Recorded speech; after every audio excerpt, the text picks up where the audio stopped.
Hello everyone. చదువుకోండి first YouTube channel స్వాగతం. ఈరోజు ఆర్యుల నాగరికత రెండో పార్ట్ చూద్దాం. అంటే ఐరన్ ఏజ్ అనమాట. సో, మొదటి పార్ట్‌లో ఆల్రెడీ బ్రీఫ్‌గా అంతా డిస్కస్ చేసాం. ఇప్పుడు రెండో పార్ట్‌లో ఇంపార్టెంట్ టాపిక్ ఏదైతే ఏపీపీఎస్సీ గ్రూప్ 1, గ్రూప్ 2లో అడుగుతున్నారో ఆ పర్టిక్యులర్ టాపిక్స్‌లో ఇంపార్టెంట్ అంశాలు ఇప్పుడు చూద్దాం. మనం ఆల్రెడీ చూసాం పాలియోలిథిక్ ఏజ్ చదివాం, మెసోలిథిక్ ఏజ్ చదివాం, నియోలిథిక్ ఏజ్ చదివాం, చార్కోలిథిక్ పీరియడ్ అంటే ఇండస్ వ్యాలీ సివిలైజేషన్ పీరియడ్ చదివాం. ఇప్పుడు ఐరన్ ఏజ్ చూస్తున్నాం. అలాగే మనం 1500 బీసీ టు 1000 బీసీ తొలి వేద నాగరికత అంశాలను మనం పరిశీలించాం. అలాగే 1000 బీసీ టు 600 బీసీ మలి వేద నాగరికత అంశాలను కూడా పరిశీలించినాయి. ఇప్పుడు మనం అసలు ఆర్యులు ఎవరు? ఎక్కడి నుంచి వచ్చారు? ఇది సోషల్ మీడియాలో కూడా డిబేట్ జరిగే టాపిక్ అన్నమాట. ఇందులో ముఖ్యంగా రకరకాల అంశాలు ఉన్నాయి. ఒక్కొక్కళ్ళు ఒక్కో సోర్సెస్ ఆధారంగా ఒక్కొక్క చోట నుంచి వచ్చారని చెప్పారు. అందులో ఒకటి Aryan migration theory. Aryan migration theory ఇది అత్యధికంగా యాక్సెప్ట్ చేసే థియరీ అనమాట ప్రెజెంట్.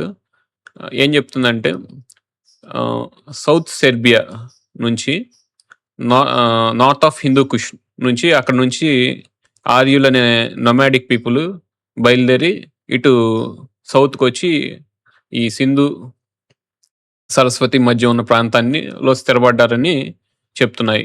దీనికి ఎవిడెన్స్ ఏంటి? హార్సెస్. అక్కడ ఏదైతే హార్సెస్ యూజ్ చేశారో, అక్కడ ఎటువంటి రిచువల్స్ అయితే ఉన్నాయో, అలాగే ఎటువంటి స్పోక్డ్ వీల్స్ ఉన్నాయో, ఏ రకమైనటువంటి క్రిమేషన్స్ ఉన్నాయో అవన్నీ కూడా ఆర్యుల సంస్కృతితో మ్యాచ్ అయినాయి. కాబట్టి ఇది ఆర్యులు అనే నాగరికతకు సంబంధించిన వ్యక్తులు అందరూ కూడా సెర్బియా, సౌత్ సెర్బియా నుంచి వచ్చినటువంటి జాతి అని ఎక్కువ మంది చరిత్రకారులు నమ్ముతారు.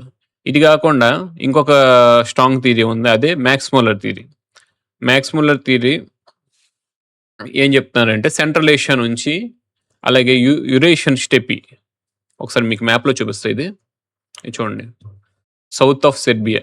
సెర్బియా ఉంది కదా! ఈ సెర్బియా నుంచి ఇలా వచ్చేసి ఈ ఇండస్ వ్యాలీ సివిలైజేషన్ అంతకుముందు ఎక్కడైతే ఉందో కొంచెం దాన్ని దాటుకొని సింధు, సరస్వతి నది పరివాహక ప్రాంతంలో ఆర్యులు వచ్చారని ఒక థియరీ. ఇంకోటేంటంటే ఇదిగో ఇక్కడ చూడండి మనం యూరోపియన్ స్టెప్పీస్. స్టెప్పీస్ అంటే అదొక నోమాడిక్ జాతి అనమాట. స్టెప్పీస్ అంటే గ్రాస్ ల్యాండ్స్ అనే మీనింగ్ కూడా ఉంది. అక్కడ నుంచి ఇటు వచ్చారని ఇంకొక థియరీ. సో, ఇది మ్యాక్స్ ముల్లర్ థియరీ అనమాట. సో, ఈయన ఏం చెప్తారంటే max Muller theory central Asia నుంచి వచ్చారు మెయిన్‌గా. ఆయన ఏం చెప్పారంటే సెంట్రల్ ఏషియన్ వేదిక్ వర్డ్స్ ఏదైతే ఉన్నాయో, అవస్థ అనే ఇరానియన్ టెక్స్ట్ ఉంది. ఇరాన్‌లో ఒక టెక్స్ట్ ఉంది. బాగా ఏన్షియంట్ టెక్స్ట్. దానిలో జంద్ అవస్థ లేదా అవస్థ. ఈ టెక్స్ట్‌లో ఉన్నటువంటి గాడ్స్, గాడెస్ నేమ్స్ జస్ట్ చిన్న అక్షరాలతో మారిపోయి సేమ్ వేదిక్ కల్చర్‌లో ఎటువంటైతే గాడ్స్ ఉన్నాయో, ఎటువంటి స్టోరీస్ ఉన్నాయో దాంతో మ్యాచ్ అవుతున్నాయి కాబట్టి మెయిన్‌గా ఇరాన్ నుంచి వచ్చారు. సో, ఇరాన్ నుంచి వీళ్ళందరూ తరలి వచ్చారు. ఇంకో విషయం ఏంటంటే రీసెంట్‌గా genomic formation of south and central Asia 2018లో ఒక జెనెటిక్ రీసెర్చ్ చేశారు. దానిలో వై క్రోమోజోమ్స్ సాయంతో ఈ ఏదైతే బయోటెక్నాలజీకి సంబంధించిన అంశాలు ఉన్నాయో అవన్నీ కూడా ఈ పర్టిక్యులర్ థియరీని సపోర్ట్ చేస్తున్నాయి. ఇది సెంట్రల్ ఏషియన్ థియరీ. ఇవి చాలా ఇంపార్టెంట్ గుర్తుపెట్టుకోండి. సెంట్రల్ ఏషియన్ థియరీని ప్రతిపాదించింది మ్యాక్స్ ముల్లర్ గారు. సో, అదనమాట. So, next European theory. మనం ఆల్రెడీ చూసాం కదా! ఇతను సో, ఏం చెప్పాడంటే విలియం జోన్స్ అనే వ్యక్తి, సర్ విలియం జోన్స్ అసలు యూరప్ నుంచి వచ్చారు ఈళ్ళంతా. ఎందుకంటే యూరప్ ఏదైతే లాంగ్వేజ్‌లు మాట్లాడుతున్నారో సాంస్క్రిట్‌కి, యూరప్‌కి గ్రీక్, లాటిన్, జర్మన్ ఇయన్నీ కూడా యూరోపియన్ లాంగ్వేజెస్‌తో బాగా మ్యాచ్ అవుతున్నాయి ఆ వర్డ్స్ అన్నీ. సో, అందుకని అయి ఉన్నాయి అని చెప్పి అభిప్రాయపడుతున్నారు. సిమిలారిటీస్ ఉన్నాయి కాబట్టి వీళ్ళంతా యూరప్ నుంచి వచ్చారని చెప్తున్నారు. అంతకుముందు కూడా యురేషియన్ నుంచి కూడా వచ్చి ఉండొచ్చని ఆయన మొదట్లో చెప్పాడు. ఇక్కడ చూడండి. పిత్రి, మాత్రి అనే పదాలు కూడా పీటర్, మీటర్ అనే లాటిన్ పదాలకి చాలా దగ్గరగా ఉన్నాయి. కాబట్టి ఈ పర్టిక్యులర్‌ది స్ట్రాంగ్ అని ఆయన భావించారు. అలాగే ఇండియన్ థియరీ. అసలు బ్రిటిష్ వాళ్ళు, బయటోళ్ళంతా చెప్పేది అసలు బూటకం. మన చరిత్ర మనకు తెలియకుండా చేయడానికి ఇవన్నీ చెప్తున్నారు. యాక్చువల్‌గా ఆరియన్స్ ఇక్కడే పుట్టారు. ఇక్కడ ఇండియాకి నేటివ్. ఇక్కడ నుంచి వేరే చోటకెళ్లారు తప్ప బయట నుంచి వచ్చిన అంశాలు లేవు. దానికి మెయిన్ ఋగ్వేదంలో కూడా ఈ అంశాలన్నీ కూడా ఇక్కడే ఉండే ఇండియన్ ఆరిజిన్స్ గురించి చెప్తున్నాయి అంత క్లియర్‌గా. సో, ఇవన్నీ బయట వాళ్ళ మాటలు ఎందుకు నమ్మాలనే ఒక ఇండియన్ థియరీ ఉంది. డీఎన్ఏ అనాలిసిస్‌లో రాకీ గరి వెరీ ఇంపార్టెంట్. రాకీ గరిలో ఒక వుమెన్ స్కెలిటన్ దొరికింది. ఏదైతే వుమెన్ స్కెలిటన్ దొరికిందో దాని డీఎన్ఏ టెస్ట్ చేస్తే ఈ ఆర్యన్ మైగ్రేషన్ థియరీ అంతా ఒక అబద్ధం, బూటకం అని అది ఒక స్ట్రాంగ్ ఎవిడెన్స్‌గా ఇండియా దొరికింది. అలాగే స్వామి బాలగంగాధర్ తిలక్ గారు మన ఋగ్వేదంలో 6 months long days, 6 long nights ఉన్నాయి. సో, మన ఆర్కిటిక్ రీజియన్ నుంచి వచ్చి ఉంటారని ఆయన అభిప్రాయం పడ్డారు. అలాగే స్వామి దయానంద సరస్వతి గారు టిబెట్ నుంచి మన ఆర్యులు అనే వాళ్ళు పుట్టుంటారని ఆయన విషయాన్ని ఆయన వ్యక్తం చేశారు. ఆయన ఒపీనియన్ ఆయన వ్యక్తం చేశారు. ఈ రకంగా ఈ ఆర్యులు ఎక్కడ పుట్టారు, ఎక్కడి నుంచి వచ్చారనే విషయం మీద వాదోపవాదాలు ఉన్నాయి ఇప్పటికి. సో, ఇది అప్పుడప్పుడు ఎక్కువ సార్లు న్యూస్‌లో ఉంటూ ఉంటుంది. మనకేంటంటే మ్యాక్స్ ముల్లర్ ఏ థియరీని ప్రపోజ్ చేశాడు? Central Asian theory. Sir William Jones ఏ థియరీని ప్రపోజ్ చేశారు? European theory. So, very important. ఇలాంటి క్వెషన్స్ అడుగుతారు మనకి. సో, డీటెయిల్డ్‌గా థియరీని ఎక్స్‌ప్లెయిన్ చేయమని అడగరు. Maybe assertion reason type questions ఉంటాయి కదా! దానిలో అడగొచ్చు. సో, ఎక్కువ శాతం ఇలాంటి క్వెషన్సే అడుగుతారు. స్ట్రెయిట్ ఫార్వర్డ్‌గా అడుగుతారు. డీప్‌గా వెళ్ళరు. సో, మనం చూసాం. ఇదిగోండి ఇరాన్. ఇక్కడ ఇరానియన్ అగ్రికల్చర్ ఉంది కదా! ఈ ఇరాన్ దగ్గర నుంచి ఎలా ఇటు ఖైబర్ పాస్ ద్వారా ఇటు ఎంటర్ అయ్యారని చెప్పి మ్యాక్స్ ముల్లర్ కూడా చెప్తారు. అదే జందావస్థ ఏదైతే శాసనాన్ని చూపిస్తున్నారో అది ఒకానొక రీజన్. ఓకే. నెక్స్ట్. మనం ఇక వేదాల గురించి తెలుసుకోవాలి మెయిన్‌గా. సో, వేదం గురించి మనం బ్రీఫ్‌గా లాస్ట్ క్లాస్‌లో చెప్పుకున్నాం. వేదం అంటే ఏంటి? విద్ అనే శబ్దం నుంచి వస్తదని. దీని క్లాసిఫికేషన్ మీద చాలా క్వెషన్స్ అడుగుతున్నారు. మనకు ఆల్రెడీ తెలుసు వేదాలు 4 ఉన్నాయి. అవి ఋగ్వేదం, యజుర్వేదం, సామవేదం, అథర్వణ వేదం. ఋగ్వేదంలో మెయిన్‌గా మంత్రాలు ఉంటాయని చెప్పుకున్నాం. గాయత్రి మంత్రం కూడా దానిలో పార్ట్ అని చెప్పుకున్నాం.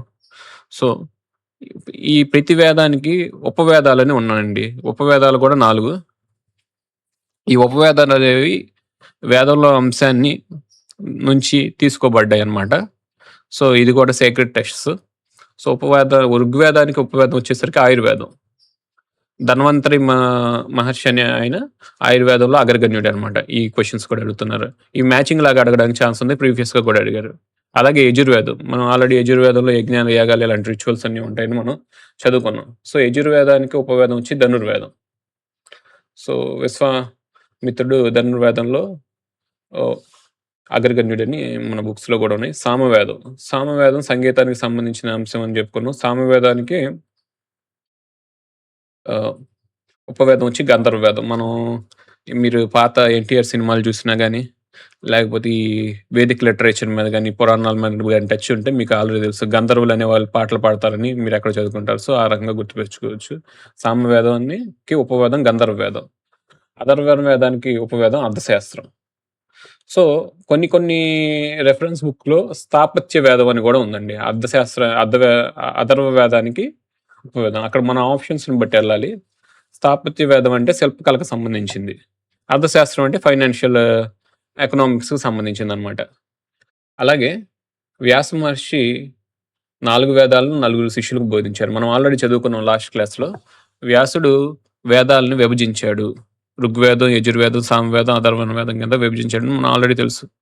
సో, ఇది ఎవరెవరికి బోధించారనేది రెగ్యులర్‌గా ఎగ్జామ్స్‌లో వచ్చే క్వెషన్ అనమాట. చాలా వెరీ, వెరీ ఇంపార్టెంట్. ఆప్షన్స్‌లో ఏదో ఒక రకంగా అడుగుతూ ఉంటారు. ఇక్కడ ఋగ్వేదాన్ని ఆయన అతని శిష్యుడైనటువంటి పైల మహర్షికి నేర్పించారు. పైలుడు ఋగ్వేదం అనమాట. అలాగే వైశంపాయనుడికి యజుర్వేదాన్ని, సామవేదానికి జైమిని మహర్షికి, అలాగే అథర్వణ వేదాన్ని సుమంతునికి నేర్పించారు. సో, ఇది రెగ్యులర్‌గా అడిగే క్వెషన్. మీకు ఆల్రెడీ నేను ఒక చిన్న ట్రిక్ చెప్తే ఈ సామవేదం మనం జెమినీ ఛానెల్‌లో సాంగ్స్ విన్నామని గుర్తుపెట్టుకుంటే, సాంగ్స్ అనేది సామవేదానికి సంబంధించింది కాబట్టి జైమిని మహర్షి సాంగ్స్. సుమంతుడు అనే పదానికి సు అంటే మంచివాడని అర్థం. మెయిన్ ఆల్రెడీ మనకు తెలుసు అథర్వణ వేదంలో బ్లాక్ మ్యాజిక్స్ గురించి ఉండండి. ఇలాంటి చెడ్డ వాళ్ళకి నేర్పించకూడదని మంచి వాళ్ళకి నేర్పించాడు. ఇలా గుర్తుపెట్టుకోవచ్చు. నేను గుర్తుపెట్టుకోవడానికి చెప్తున్నా. ఇదన్నీ యాక్చువల్ ఇది కాదు. సో, వైశంపాయనుడు యజుర్వేదం, అలాగే పైలు మహర్షి ఋగ్వేదం. సో, ఇది ఎలా గుర్తుపెట్టుకోవాలంటే ఋగ్వేదం అనేది ఉన్న వేదాల్లో అతి పెద్ద వేదం అనమాట. ఇది కూడా ఇంపార్టెంట్ క్వెషన్.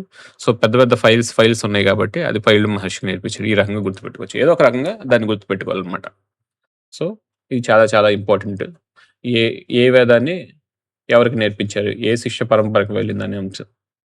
సో, అలాగే ఈ వేదంలో ఉన్నటువంటి 4 భాగాలు మనం ఆల్రెడీ అక్కడ ఫస్ట్ పార్ట్‌లో కొంత స్కిప్ చేసాం. ఆ పర్టిక్యులర్ అంశాన్ని నేనిక్కడ తెస్తున్నాననమాట. ఆహ్, ప్రతి వేదంలో ఈ ఋగ్వేదం తీసుకో, యజుర్వేదం తీసుకో, సామవేదం తీసుకో, అథర్వణ వేదం తీసుకో. దీనిలో ప్రతి దానిలో కూడా 4 పార్ట్స్ ఉంటాయి. అందులో ఫస్ట్ పార్ట్ వచ్చేసరికి సంహిత, సెకండ్ పార్ట్ వచ్చేసరికి బ్రాహ్మణం, మూడో పార్ట్ వచ్చేసరికి అరణ్యకం, నాలుగో పార్ట్స్ వచ్చేసి ఉపనిషత్తు. సో, సంహిత అంటే ఈ మంత్రాల గురించి ఉంటుంది. ప్రతి దానిలోనూ అదేంటి ఋగ్వేదంలో మంత్రాల గురించి ఉంటుంది కదంటే, ప్రతి దీనిలోనూ మంత్రాలు ఉంటాయండి. ప్రతి వేదంలోనూ మంత్రాలన్నీ ఉంటాయి. ఋగ్వేదంలో ఇంకొంచెం ఎక్కువ ఉన్నాయి అంతే. సో, ఈ మంత్రాల సేకరణ అనేది సంహిత ఉంటుంది. ఆ మంత్రాలకు సంబంధించినటువంటి ఆచారాలు బ్రాహ్మణాల్లో ఉంటాయి. అలాగే అరణ్యకాలు ఎటువంటి సాధన చేయాలి అనేది అరణ్యకంలో ఉంటుంది. ఉపనిషత్తు అంటే ఈ వేదానికి మొత్తానికి కంక్లూజన్ లాంటిది. దీన్నే వేదాంతం అని కూడా అంటారు ఉపనిషత్తుని. సో, వేదాల సారం అనమాట.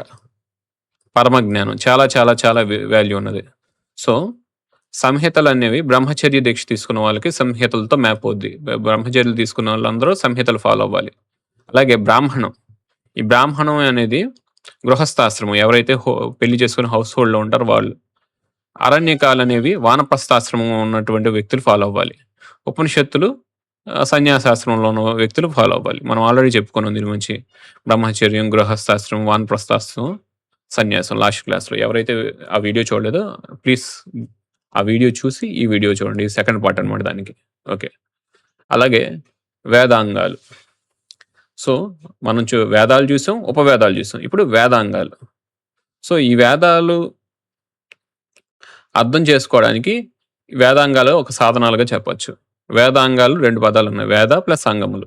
అంగం అంటే శరీర భాగం ఏదైనా కావచ్చు. ముక్కు అయినా కావచ్చు, చెవి అయినా కావచ్చు. సో, లింబ్స్ లాంటి చేతులు లాంటివి అనమాట. వేదాంగాలు 6 ఉన్నాయి. ఈ వేదాంగాలు ఏంటో ఒకసారి చూద్దాం. శిక్ష అంటే శిక్ష వేయటం కాదు. ఉచ్చారణ ఎలా పలకాలి ఒక శబ్దాన్ని, ఎక్కడ స్ట్రెస్ చేయాలనే అంశాలు కూడా ఈ శిక్షలో ఉంటాయి. అలాగే కల్పం. దానికి సంబంధించి ఆచారాలు ఎలా ఉంటాయి, ఇది నేర్చుకునేటప్పుడు ఎలాంటి యాటిట్యూడ్ కలిగి ఉండాలి అనేది ఎక్స్పెరిమెంట్ ఒక ప్రాక్టికల్ అంశం అనమాట ఇది. వ్యాకరణం. ఈ ఎలా ఇది రాసేటప్పుడు కానీ, మాట్లాడేటప్పుడు కానీ ఎలాంటి భాషా నియమాలు ఉంటాయి అనేది వ్యాకరణం. వ్యాకరణం గురించి అందరికీ తెలుసు. సో, నిరుక్తం. ఇది ఎటమాలజీ అనమాట. అంటే ఒక పదం ఉంటే ఆ పదానికి రూట్ వర్డ్స్ ఎక్కడ, దాని అర్థం ఏంటి, ఇది. ఛందస్సు ఆల్రెడీ తెలుగు మీడియం చదువుకున్న వాళ్ళకి తెలుసు. ఇదేంటంటే పోయిటిక్ మీటర్. ఒక పద గణన ఉంటే ఒక పోయిటరీగా రావడానికి కొన్ని గణాలను విభజన చేస్తారనమాట లఘు గురువులుగా. ఆ గణ నియమాలకు సంబంధించిందే ఛందస్సు. అలాగే జ్యోతిష్యం. జ్యోతిష్యం వచ్చేసరికి హోరోస్కోప్ అనమాట. ఖగోళ శాస్త్రం గురించి, వాటి మనుషుల మీద ప్రభావం ఏంటి, అలాగే ఈ గ్రహాలు, నక్షత్రాలకు సంబంధించి, అలాగే ఎటువంటి చంద్రగ్రహణమా, సూర్యగ్రహణమా, ఏ టైంలో వస్తాయి, ఇలాంటి క్యాలిక్యులేషన్స్ అన్నీ కూడా ఈ వేదాంగాల్లో ఉంటాయి. Very important. కింది వానిలో వేదాంగాలు కానిదేది అని కూడా అడగచ్చు. సో, ఈ రకంగా ఈ వేదాంగాలు మన ఎగ్జామ్ పాయింట్ ఆఫ్ వ్యూలో ఇంపార్టెంట్. అలాగే ఉపనిషత్తులు ఆల్రెడీ తెలుసు మనకి. ప్రతి వేదంలోని చివరిలో ఉపనిషత్తులు ఉంటాయని. ఉపనిషత్తులు మొత్తం 108 ఉన్నాయి. కానీ కొన్ని సోర్సెస్ ఇంకా ఎక్కువ నేను చెప్తుంది. ఇంకా ఎక్కువ కానీ చాలా బుక్స్‌లో 108 అని ఇచ్చారు కాబట్టి నేను 108 రాసా. ఈ 108 ఉపనిషత్తులు కూడా 10 చాలా ఇంపార్టెంట్. ఎందుకు ఈ 10 ఇంపార్టెంట్ అనే విషయానికొస్తే, మనకు మెయిన్‌గా హిందూ గురువుల్లో రకరకాల సాంప్రదాయాలు ఉన్నాయి. అది ఆది శంకరాచార్యులు వారి అద్వైత సిద్ధాంతానికి సంబంధించిన సాంప్రదాయం ఒకటి ఉంది. అలాగే రామానుజాచార్యులు వారి విశిష్టాద్వైతానికి సంబంధించిన సాంప్రదాయం ఒకటి ఉంది. అలాగే మధ్వాచార్యుల వారి ద్వైతానికి సంబంధించిన సాంప్రదాయం ఉంది. సో, ముఖ్యంగా ముందు ఆది శంకరాచార్యులు వారు ఏదైతే ఈ ఉపనిషత్తుల్లో ఉన్నాయో అందులో 10 సెలెక్ట్ చేసుకొని దానికి కామెంటరీ జెప్పారు. భాష్యాలు జెప్పారు. ఆ 10 గూడా ఫేమస్ అయినియి. వన్స్ అది ఫేమస్ అయిన తర్వాత దాని తర్వాత సాంప్రదాయవంలో ఎవరైతే ఉన్నారో మనకి ఆల్రెడీ స్టాట్యూ ఆఫ్ ఈక్వాలిటీ హైదరాబాద్‌లో గూడా ఓపెన్ జేశారు ఆ టైంలో. ఆయనే రామానుజాచార్యులు గారు. ఆయన గూడా దీనికి రాశారు. అలాగే మధ్వాచార్యులు గూడా రాశారు. అందుకని ఈ 10 గూడా ఉపనిషత్తులు ఫేమస్ అయినియి. ఏ ఉపనిషత్తులు దేని కిందకొస్తాయనేది ఇది రెగ్యులర్‌గా అడిగాయనమాట. ఈ 10 ఉపనిషత్తులు ఇక్కడ మనం రాసాం. ముందు సామవేదం ఈజీగా గుర్తుపెట్టుకోవచ్చు. కేన చాందోగ్య ఉపనిషత్తు. కేనోపనిషత్తు, చాందోగ్యోపనిషత్తు సామవేదంలో భాగం అనమాట. అలాగే అథర్వణ వేదంలో వచ్చేసరికి ప్రశ్న, ముండక, మాండుక్య ఈ 3 గూడా ఉపనిషత్తులు. యజుర్వేదానికి వచ్చేసరికి ఈశోపనిషత్తు, దీన్ని ఈశావాస ఉపనిషత్తు అంటారు. కఠోపనిషత్తు, తైత్తరీయ ఉపనిషత్తు, బృహదారణ్యకోపనిషత్తు. అలాగే ఋగ్వేదంలో ఐతరేయ ఉపనిషత్తు, కౌశితకి ఉపనిషత్తు. ఇవన్నీ కూడా 10 ఉపనిషత్తులు. ఈ 10 ఉపనిషత్తులు దేని కిందకి ఏదొస్తాయని ఇంపార్టెంట్ ఉపనిషత్తుల మట్టికి 10 ప్రాముఖ్యమైనటువంటి ఉపనిషత్తులు. ఎక్కువ బుక్కుల్లో ఇచ్చినంకే 108 మొత్తం ఉపనిషత్తుల సంఖ్య. అందులో ఇంపార్టెంట్ ఈ 10. దీన్నే దశోపనిషత్తులు అంటారు. ఆ 10 ఉపనిషత్తుల్ని. సో, ఈ 10 ఉపనిషత్తుల్లో ఇంపార్టెంట్ అంశాలు, ముఖ్య బోధనలని ఎగ్జామ్‌లో రెగ్యులర్‌గా అడుగుతున్నారు. ఇందులో ఐతరేయ ఉపనిషత్తులో ఆత్మనే బ్రహ్మ అనే అంశాన్ని చెప్పారు. ఈ విషయాన్ని కూడా రెగ్యులర్‌గా అడుగుతారు. ఎలా అడుగుతారంటే ఆత్మనే బ్రహ్మ అని ఏ ఉపనిషత్తులో చెప్పబడింది. ఈ 4 ఆప్షన్‌లు ఇచ్చేస్తారనమాట. మనకు కరెక్ట్ ఆన్సర్ వచ్చి ఐతరేయ ఉపనిషత్తు. చాందోగ్య తత్వమసి, అహం బ్రహ్మాస్మి ఈ 2 కూడా చాందోగ్యోపనిషత్తులో చెప్పబడింది. అలాగే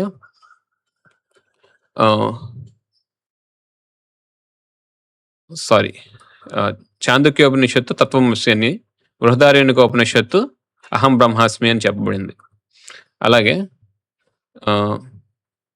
అసతోమ సద్గమయ, తమసోమ జ్యోతిర్గమయ అది కూడా బృహదారణ్యక ఉపనిషత్తులో చెప్పబడింది. ఇది కూడా రెగ్యులర్‌గా అడుగుతున్నారు.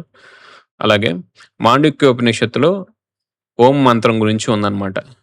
సో, ఓం మంత్రం గురించి, అలాగే 4 స్థితుల గురించి ఈ ధ్యానంలో ఉన్నటువంటి జాగృతి, స్వప్నం, సుషుప్తి, తురీయం. ఇవన్నీ కూడా ధ్యానంలో సంబంధించిన రకరకాల స్థితులనమాట. జాగృతి అంటే మేల్కొని ఉండటం, స్వప్నం అంటే నిద్రపోవటం. అంటే నేను ఫిలాసాఫికల్ పాయింట్ ఆఫ్ వ్యూలో చెప్తున్నా. రెగ్యులర్ మీనింగ్‌తో చెప్తున్నా. సుషుప్తి అంటే ఈ నిద్రకి అలాగే మేల్కొకి ఉన్న మధ్యలో ఉన్న స్థితి అనమాట. తురీయం అంటే ఆత్మజ్ఞానం, రియలైజ్డ్ బీయింగ్ యొక్క స్థితి. సో, ఈ రకరకాల వ్యక్తులు రకరకాలుగా చెప్తే నేను జస్ట్ బేసిక్ మీనింగ్ చెప్తాననమాట. అలాగే కఠోపనిషత్తు అని ఒకటుంది.